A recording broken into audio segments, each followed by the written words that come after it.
BFM Business présente la grande interview, Edwige Chevrillon. Bonsoir à tous, bienvenue dans la grande interview. Mon invité ce soir, c'est une économiste femme, vous la connaissez, c'est Agnès Verdier-Molinier. Bonsoir Agnès. Bonsoir. Merci d'être avec nous, je vous reçois régulièrement. Alors là, c'était il y a 10 ans, bon, on s'est revus depuis, heureusement. Vous aviez publié « On va dans le mur » et là, vous publiez « On est face au mur », face au grand mur qui est devant vous, désindustrialisation, mais il y a quand même les solutions pour s'en sortir parce que, en fait, alors même c'est dans le petit commentaire derrière, on parle de lanceur d'alerte. Vous vous considérez comme une lanceur d'alerte? J'aurais dû vous présenter comme ça plutôt que économiste. Ouais, c'est vrai qu'à la Fondation IFRAP, on a fait un travail énorme depuis toutes ces années pour dire à quel point on avait un problème sur la dette publique. Vous vous souvenez, Edwige, ouais. Pendant plusieurs années, on disait mais non, c'est la dette pour la France, c'est pas un problème. On pourra jamais avoir. Oui, mais enfin, lanceur d'alerte, c'est fort comme expression. Vous voyez ce que je veux dire, c'est fort. Oui, c'est fort parce que on a alerté sur la dette, on a alerté sur les questions de l'énergie. Sur la trajectoire qui n'était pas la bonne, sur le fait qu'on fermait une centrale Fessenheim à l'époque, on était quasiment les seuls à dire qu'il ne fallait pas fermer Fessenheim, on n'était pas nombreux. Donc, et vous avez prêché dans le désert lorsqu'on voit les chiffres aujourd'hui. On a dit tout ce qu'on a dit sur la loi climat-résilience, sur le fait qu'il y avait énormément de normes, les ZAN, les ZFE, les DPE, ce coût énorme en fait pour la société en termes normatifs, ça on l'a dit avant tout le monde. On a expliqué que l'inflation allait revenir après le Covid, on a donné toutes les failles à l'époque de la dette française avec les taux qui allaient monter, avec les OAT indexés sur l'inflation. J'ai envie de dire, résultat, pourquoi lorsqu'on lit votre livre là où on est face au mur avec tous les chiffres qui tombent là, bon, finalement pas pour grand-chose. Je pense qu'on a évité beaucoup de mauvaises mesures. Parce que vous savez bien, comme moi, que dès qu'il y a besoin de financer quelque chose, on dit qu'il n'y a qu'à taxer plus les entreprises, il n'y a qu'à taxer plus les impôts, les investisseurs, etc. Et par exemple, sur les successions, je ne sais pas si vous en souvenez, c'est un exemple parmi tant d'autres sur lequel la Fondation IFRAP a publié une étude pour montrer qu'on était parmi les plus taxés sur les successions par rapport aux États-Unis, par rapport à l'Europe. Et grâce à ça, ça a fait refluer l'idée de plus taxer les successions, notamment les successions entrepreneuriales. Bon, d'accord. Non, mais parce qu'il y a tout aussi un discours un peu en demandant finalement à quoi servent les économistes, parce qu'ils n'ont pas vu grand-chose, ils n'ont pas vu arriver beaucoup de crises, mais c'est un autre non, mais débat. Nous, à la Fondation IFRAP, on est très différents. On est justement une fondation qui travaille sur le long terme. On a des études sur lesquelles on republie des années après et on suit les séries, on suit les données. On travaille sur la gestion des régions, la gestion des départements, la gestion des collectivités sur les locales. régions, les collectivités locales, je m'en souviens, là vous êtes arrivé comme toujours, comme maintenant, avec des tas de chiffres. Mais c'est vrai que sur les régions, les collectivités locales, là, moi je me souviens vraiment de l'alerte que vous avez donnée en disant attention. Sur l'absentéisme, vous vous en souvenez? On avait donné tous les chiffres d'absentéisme, on avait regardé région par région, département par département. Là, on ne va pas reprendre tous les chiffres, il y en a beaucoup. Oui. Mais j'en ai sélectionné quand même. Je voudrais qu'on commence par les retraites, forcément. Je ne sais pas si vous avez écouté une autre femme qui dit ce qu'elle pense. C'était ce matin Marlise Léon, la secrétaire générale de la CFDT, qui a dit « J'ai l'impression que je suis la seule adulte dans la pièce ». Faisant allusion évidemment à Christine Lagarde. C'est un peu le sentiment que vous avez lorsque vous regardez ce qui se passe aujourd'hui autour du conclave et de la réforme des retraites. Est-ce que c'est un peu ce sentiment où il n'y a aucun adulte autour de nous? Je crois déjà que ce conclave, il n'est pas parti avec les bons présupposés. Parce qu'on a l'impression que le sujet, sans tabou ni totem. Oui, d'ailleurs, j'avais écrit un papier dans les Échos sur le sujet en disant la retraite sans totem ni tabou, le sujet des retraites, vraiment. Et en fait, je disais, on garde plein de totems et plein de tabous. On avait cette idée de conclave en disant, finalement, est-ce qu'on garde, c'était ça la question, en fait, sous-jacente, est-ce qu'on garde la réforme d'Elisabeth Borne, insuffisante, mais voilà. Est-ce qu'on garde l'âge à 64 ans, en gros on ne va pas chipoter, c'était ça la question. Mais cette question, elle est nulle et non avenue, en fait.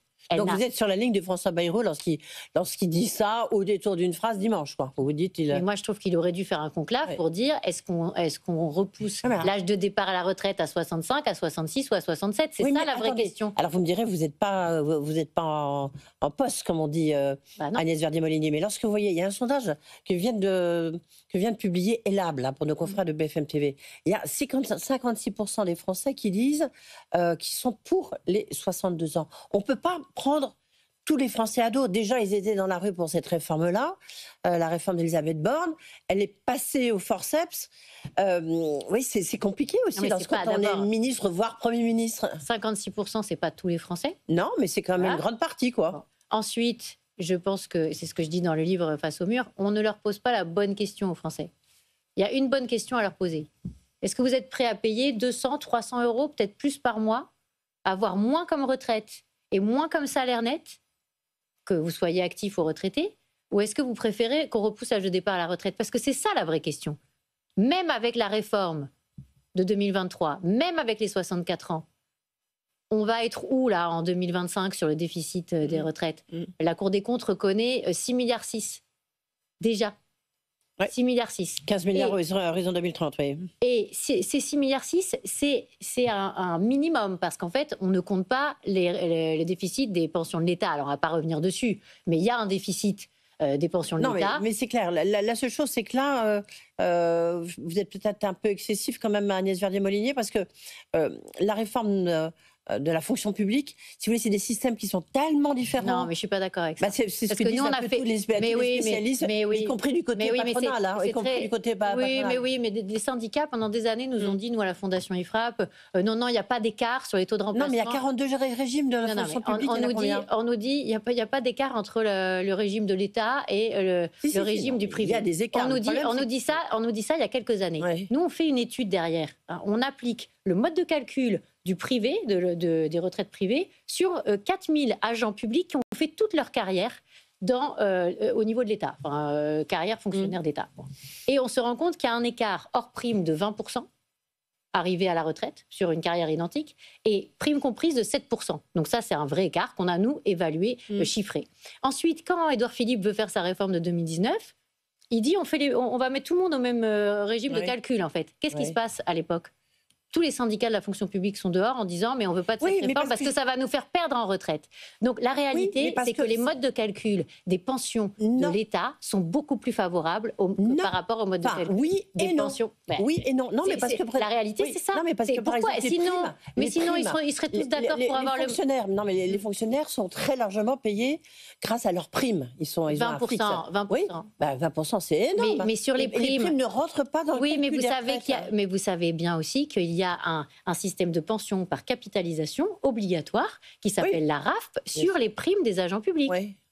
Et donc, ce qu'on ne veut pas faire pour le privé, c'est-à-dire un système de retraite en capitalisation, on le refuse au privé, mais on l'a fait pour le public, en catimini. Et aujourd'hui... C'est un autre débat. Non, ce n'est pas un autre débat, parce qu'il y a une... C'est pour ça que je dis qu'on ne peut pas comparer. Non, mais alors, je ne suis pas tout à fait d'accord. Et nous, on a fait de la comparaison, toutes choses égales par ailleurs. Et on arrive à un niveau de déficit des pensions publiques d'au moins 10 à 15 milliards d'euros par an qu'il faudrait rajouter. Le déficit, bien sûr, mais toutes choses égales par ailleurs, c'est-à-dire en prenant en compte le fait que dans le privé, il y a aussi des taxes de production qui viennent financer pour 20 milliards de taxes de production qui financent la Caisse nationale d'assurance vieillesse. Enfin, en prenant toutes les dispositions de tous les côtés pour que ce soit comparable, on est à 10 ou 15 milliards de plus. Vous voyez, sur l'ensemble des systèmes de fonction publique. Ça veut dire qu'on est beaucoup plus loin que les 6,6 milliards que la Cour des comptes reconnaît. Ça veut dire quoi? Ça veut dire qu'on a déjà un déficit très très important. Oui, si on met les deux en même temps, évidemment, si on fusionne les deux déficits. La conclusion, c'est ce que je dis dans le livre, c'est 66 ans en 2033. Ça, c'est la bonne option à prendre et pas continuer à raconter n'importe quoi aux Français. On a besoin, en fait, question qu'on peut se poser, c'est pourquoi on a besoin d'un âge pivot. En fait, on peut raisonner en acuité, à condition d'avoir défini les critères de pénibilité et qui permettent des gens qui ont commencé très tôt avec des métiers pénibles de finir tôt, mais de finir plus tôt que les autres, que vous et moi. Mais pourquoi est-ce qu'on a besoin d'un âge pivot? On pourrait raisonner, comme l'a fait Marisol Touraine, en annuité. En réalité, c'est beaucoup plus puissant de mettre un âge. Alors après, la question, c'est combien d'annuités pour faire l'équivalent? Ce serait beaucoup plus que 45 ans, en réalité. Oui. Non, mais c'est ça la question. Après, on peut regarder la chose dans il faut regarder un peu différemment. Si on suit ceux qui veulent retourner à 62 ans, eh bien, il faut dire aux jeunes qui, aujourd'hui, financent les pensions de ceux qui sont retraités, qu'en réalité, ils auront des bien plus mauvaise retraite que ce qu'ils sont en train de faire. Sauf que, ils le savent. Sauf que la bosse du baby-boom est en train de passer. Donc c'est plutôt une bonne nouvelle, ça. Oui, mais ça ne suffira pas. Voilà, ça suffira pas. Alors, donc vous voyez bien qu'on peut pas, à un moment, se retrouver avec 1,4, 1,3, 1,2 actifs pour financer un retraité. Ce n'est pas possible. C'était un ministre qui me disait, mais à la limite, s'ils arrivent, parce qu'il reconnaissait que tous les syndicalistes qui suivent les retraites, qui participaient au conclave ou n'y participent plus, sont des gens, ils me disaient, mais c'est absolument fascinant, ils ont tous leur tableau Excel, ils sont extrêmement calés, ils connaissent très très bien tout le mécanisme des retraites.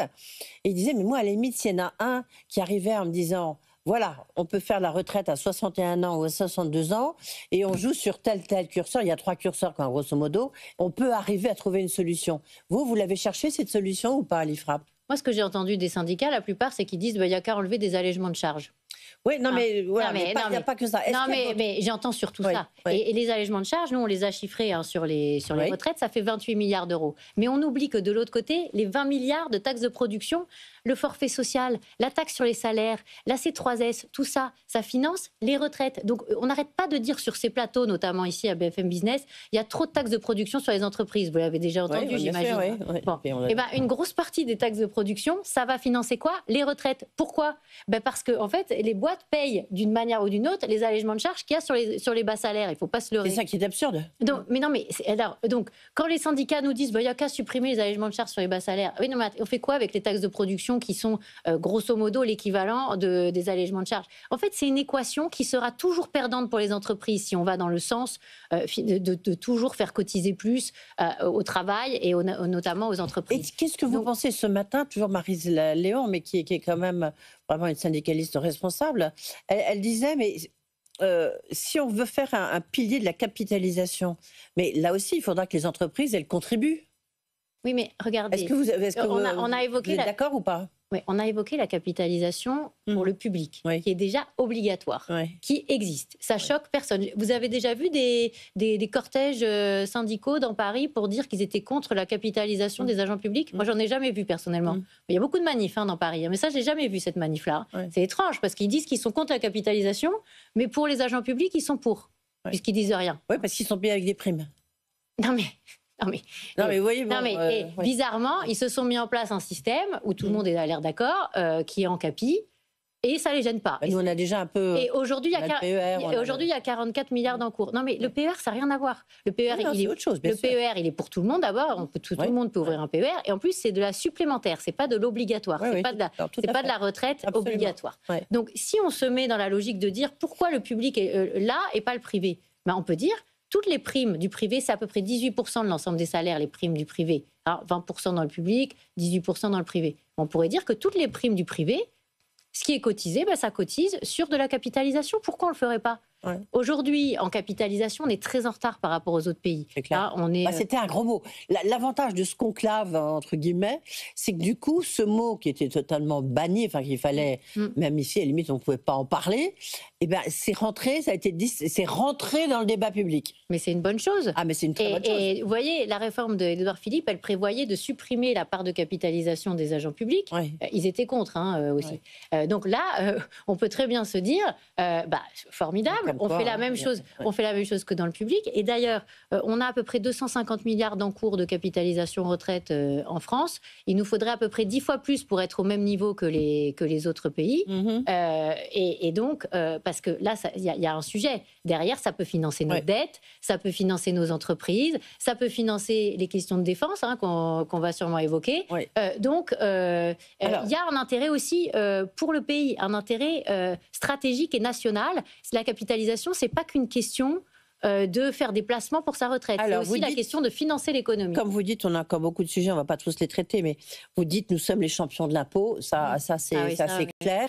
Ça c'est un de vos sujets favoris, mais c'est aussi un de nos sujets favoris. Là, tous les chiffres, vous les avez compilés, donc c'est toujours intéressant, puis ça remet bien les pendules à l'heure.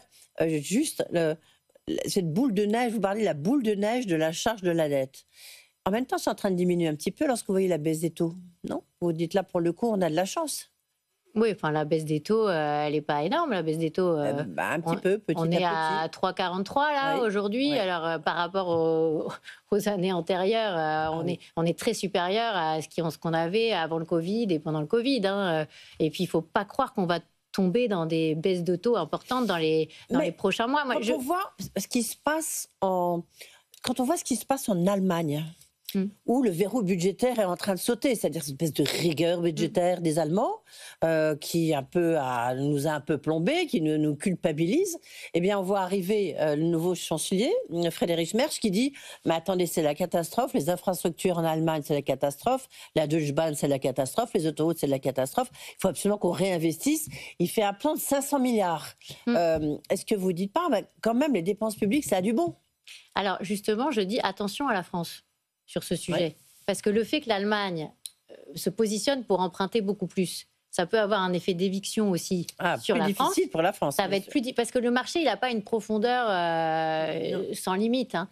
Donc, ça va être plus difficile pour nous pour placer nos OAT, notre dette, notamment notre dette à 10 ans, mais aussi notre dette à court terme, et pour la placer avec un taux qui soit le meilleur taux possible. Donc, plus on va s'endetter au niveau européen, plus l'Allemagne va faire sauter son verrou budgétaire, plus il y a un risque d'augmentation du taux sur la France. Donc là, je pense qu'on est quand même dans une équation où il faudrait faire encore plus attention sur la question du déficit, sur la question de la dette, parce que justement, il va y avoir beaucoup plus de dettes à placer en Europe. Oui, remarquez, ça peut être une bonne nouvelle, parce que du coup, on sera obligé peut-être enfin de faire des économies. Juste, c'est quoi votre prévision, vous, sur la dette? Si on regarde les chiffres de la Cour des comptes, là, c'est 115% du PIB en 2025, et en 2031, 120-130% du PIB. Ça vous paraît Oui, on a commenté ces chiffres, mais oui, 130% du PIB, c'est quand même énorme. On a sorti une note d'ailleurs disant ça. Donc 130% du PIB, c'est quand même pas une bonne nouvelle. Oui. Et puis sur la charge de la dette... on anticipe qu'on risque d'arriver aux 100 milliards à la fin de ce quinquennat et on va être autour des 100 milliards. Et c'est intéressant de faire le parallèle avec la question de la défense. Si on veut aller aux 3% par rapport au PIB en dépenses de défense, on est autour des 100 milliards de dépenses en défense. Enfin, 50 milliards supplémentaires. Oui, aujourd'hui, on est à 50 milliards. Donc 50 milliards plus 50 milliards, ça fait 100. Oui, c'est ça, bien sûr. Et 50 milliards sont déjà programmés. Oui, mais on se dit quoi? On se dit que on a du mal à se projeter pour avoir 100 milliards de dépenses en défense, alors que les 100 milliards de coûts annuels de la dette, on va les avoir dans les prochaines années. Oui. Donc c'est quand même quelque chose qui doit nous faire réfléchir. Oui. On marche sur la tête, quoi. Quand on pense que Emmanuel Macron a viré le chef d'état-major des armées, Pierre de Villiers, qui venait lui expliquer que la restriction budgétaire sur les armées était impensable. Et Emmanuel Macron lui a dit écoutez, il l'a révoqué comme un malpropre. On s'en souvient de ces images absolument incroyables. Ceux qui nous écoutent peuvent reprendre une étude de la Fondation IFRAP de 2017, justement sur la question de défense, où on disait il faut absolument qu'on aille aux 3% de dépenses en défense par rapport à la richesse nationale. On le disait, nous, dès 2017. On n'a pas attendu l'invasion de l'Ukraine pour dire attention, on a un problème sur le régalien. Et je rappelle juste quelques chiffres, mais dans les années 60, on était à 5% de dépenses de défense par rapport au PIB et à 14% de dépenses... Voilà, ce qu'on appelle les fameux dividendes de la paix. Oui, mais on était à 14% de dépenses de protection sociale. Aujourd'hui, on est à 31,5% en dépenses de protection sociale. Au total, oui. Et ça veut dire quoi? Ça veut dire qu'on a complètement laissé dériver, on a laissé doubler en part de PIB la dépense de protection sociale et on a plus que divisé par 2 la dépense de défense. Et dans tous nos travaux de la Fondation IFRAP, on a toujours dit qu'on avait un problème de dérive de la dépense sociale par rapport au fait que la dépense régalienne était réduite de plus en plus à portions congrues. Donc ça, c'est quelque chose sur laquelle il faut absolument remédier. Agnès Verdier-Molinier, avant de parler de vos solutions, parce que c'est bien de tout dire, mais c'est honteux, c'est scandaleux, machin, mais maintenant, si vous étiez en poste, ce serait quoi vos solutions? Vous en avez. Juste un point, parce que vous y consacrez un chapitre important, c'est sur et si le FMI arrivait en France, parce que j'ai reçu il y a quelque temps l'ancien chef économiste du FMI, Olivier Blanchard, je ne sais pas si vous l'avez écouté. Nous, on va l'écouter, et puis après, vous nous direz... Très intéressant, parce qu'il disait c'est possible. On écoute Olivier Blanchard. C'est envisageable, je pense. J'espère, ça mélange entre je pense et j'espère, qu'on arrivera à un accord entre les partis ou qu'un parti deviendra suffisamment fort pour le faire, même vu l'opposition, pour qu'on évite cette cage. C'est pas impensable. Le Fonds monétaire a été en Grèce, le Fonds monétaire a été au Portugal, le Fonds monétaire a été en Espagne. Ça peut arriver. Surtout ce qu'il disait, en fait, la suite de sa phrase, c'est qu'il disait, mais à la limite, parce qu'il n'y a que le FMI qui pourrait faire les réformes qu'il faut sur le modèle social européen, français, parce qu'il y a vraiment des mesures drastiques à faire et que les politiques ne peuvent pas le faire. Vous, quelque part, vous rejoignez ce que dit Olivier Blanchard, non ? Complètement. Après, les politiques, c'est trop compliqué. Enfin, moi, je suis contente de voir que, pour une fois, il dit quelque chose de vraiment très clair en la matière, parce que j'ai entendu tellement de gens dire mais la France n'est pas la Grèce, la France n'est pas le Portugal, la France n'est pas l'Irlande. C'est vrai, que ça reste vrai. Ça reste vrai, mais c'est comme si nous, en France, et certains disent aussi la France, c'est la France. Donc, il n'y aura jamais de problème pour le financement de la France. Je ne suis pas d'accord du tout avec ça. Si on est encore dégradé 2 ou 3 fois, on risque d'avoir les banques et les assurances qui ne pourront plus nous financer parce qu'on sera considéré comme un investissement. On n'a pas été dégradé vendredi. Oui, mais attendez, on attend fin mai, là. On verra ce qui va se passer fin mai, parce que S&P va encore noter la France le 31 mai prochain. Et là, pour l'instant, ils nous ont mis en perspective négative. Et bon, on comprend qu'il y a un problème quand même sur le consensus sur la réduction de la dépense. On comprend qu'ils ne croient pas tellement à la baisse du déficit et qu'ils ne croient pas qu'on va être à 5,4% de déficit. Et d'ailleurs, qui y croit en 2025, avec la croissance qui est moins importante que prévu. Et donc, sur la question... Ça changerait. Concrètement, ça changerait quoi ? Alors, le FMI, s'il arrivait en France, qu'est-ce qu'il ferait en France ? Qu'est-ce qu'il ferait en France ? Il ferait ce que beaucoup plus dur, ce qu'on n'a pas fait depuis des années. La réduction des retraites. La réduction des retraites. Réduction des retraites, c'est ça qu'on ne dit pas aux Français aussi. Je trouve que tous les sondages qu'on fait pour nous, dans ce cadre avec nos concitoyens, devraient prendre en compte le fait que, n'oubliez pas que si c'est le FMI qui arrive, ce qu'il a fait en Grèce, ce qu'il a fait au Portugal, c'est baisser les pensions de 15 ou 20%. C'est pas des petits montants. J'en ai été témoin, absolument. Non, mais et j'ai l'impression qu'on vit hors sol. Nous, on parle des 62 ans, certains parlent même des 60 ans, mais ils vivent où, en fait ? Ils comprennent rien, en fait, à ce qui est en train de se passer sous nos yeux. Et 95% de nos concitoyens pensent que la France est en déclin. C'est quand même énormément lié à la question de la gestion de nos finances publiques.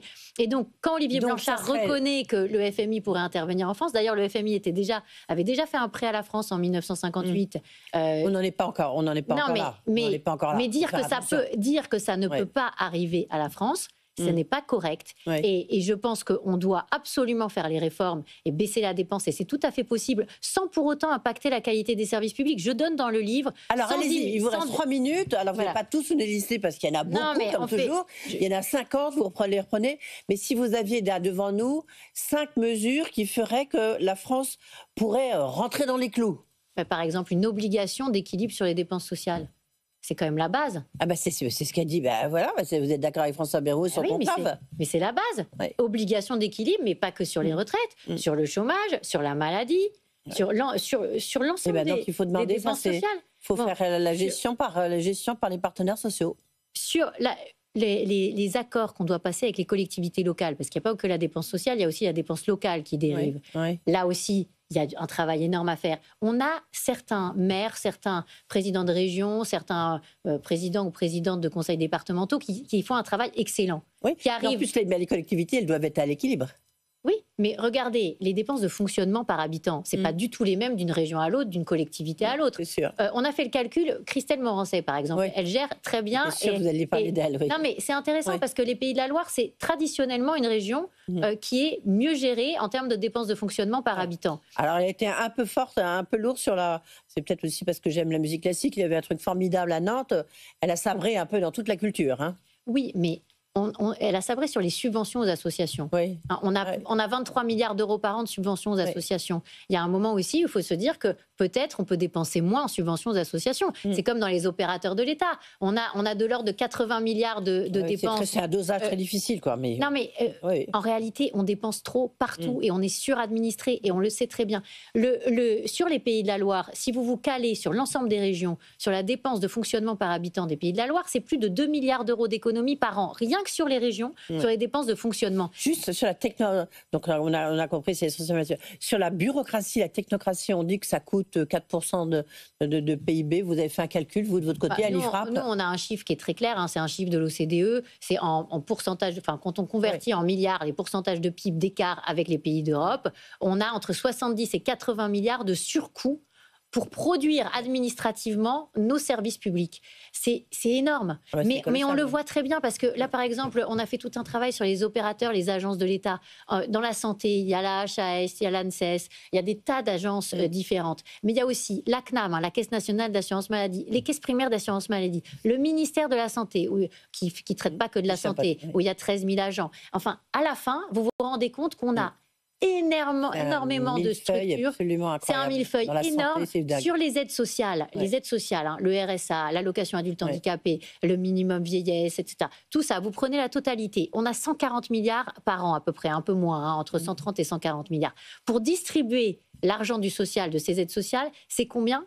C'est 9 milliards d'euros par an. Si on se mettait au niveau des autres pays, on pourrait économiser 3-4 milliards rien que sur ce coût de distribution. Donc, on a des coûts de distribution administratifs qui sont énormes. Et en fait, ça ne nous rapporte pas de la qualité de soins, ça ne nous apporte pas de la qualité d'enseignement.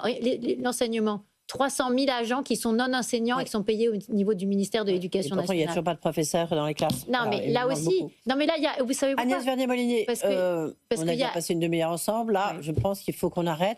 Voilà, c'est l'occasion de donner envie de lire votre livre, Face au mur, les solutions pour s'en sortir, aux éditions de l'Observatoire. Merci d'avoir été vous, Edwige. Avec nous. Tout de suite, Guillaume Paul, les experts. Ils reviendront sans doute sur la question des retraites. À demain. La grande interview sur BFM Business.